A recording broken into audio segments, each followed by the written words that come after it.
Талун странаса история тутчаналист бок, каким сдас восан мездесны нацист ясыш Донбасс. Выраглы йона колыста регионлан, мупучса озрлунес, тавысна Германиян солдат яс, тышка честнытаны зев яра, но нан эзарт мы вермены сетчес повтем, да вынавой тырес.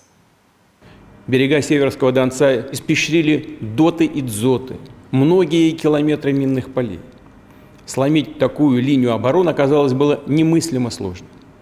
Но бойцы Красной Армии выполнили эту задачу, совершили подвиги за гранью возможностей человека, прошли героический и жертвенный путь, упрочив триумф советских войск на Курской дуге. Особая страница – многотрудный, самоотверженный штурм Саур-могилы.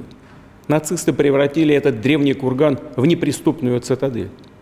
Но не было в мире силы, чтобы смогла бы остановить наших бойцов. Эта стратегическая высота переходила из рук в руки несколько раз и покорилась советскому солдату.